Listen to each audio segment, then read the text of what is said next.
Moussa Ndoye ak doomu Dangu ñu ngi noonu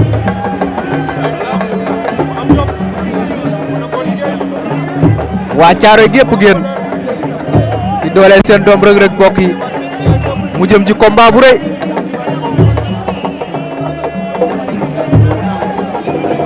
ay ca ñu dem Baye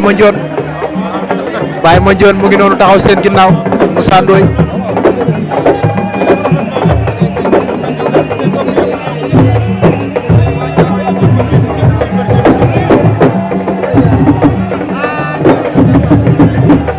wuyul Ndione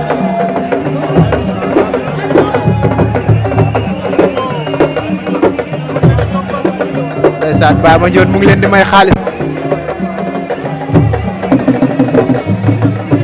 jëlal doomu Dangu wuyul loolu Baye Mandione yaram ba tàng na laa ilaaha illallah ndeysaan Baye Mandione mu ngi noonu ndeysaan yaram ba tàng na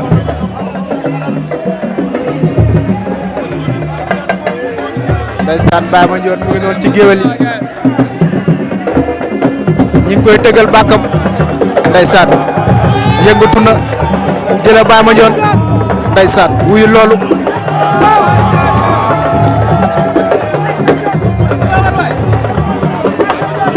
ndeysaan Baye Mandione mbokk yi mu ngi noonu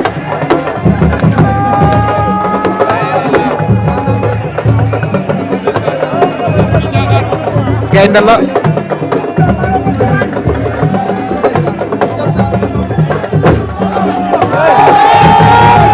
ndeysaan Baye Mandione wuyul loolu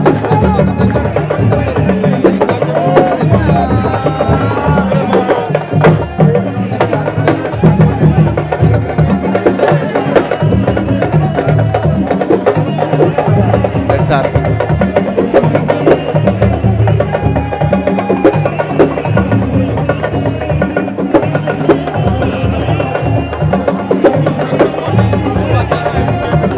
ndeysaan Khadim Ndiaye bu ngi noonu Khadim Ndiaye bu ngi noonu copain Lirou Diane ñoom ñaar nee naa la combat bi dañ cee def lu garaaw ñoom ñaar bokk nañ ci ñi gën a jaay combat bi ñu bari comprendre ñu loolu waaye Khadim Ndiaye ak Lirou Diane liggéey nañ ci combat bi lu am solo ndeysaan lépp kaf la ak ree bu jeexee jeex na waaye ci dimanche ñoom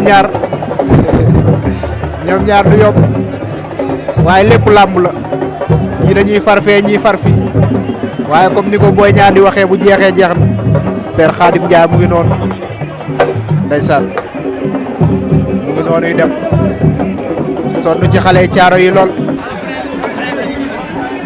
waaw wuyul li yow jëlal ma borom caay ji laa ilaaha illallah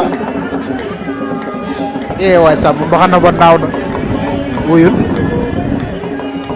jëlal waay daanee lagul de jëlal laa ilaaha illallah waay sàmba ndeysaan solaat na mbaxanaam bay dem waa li neex na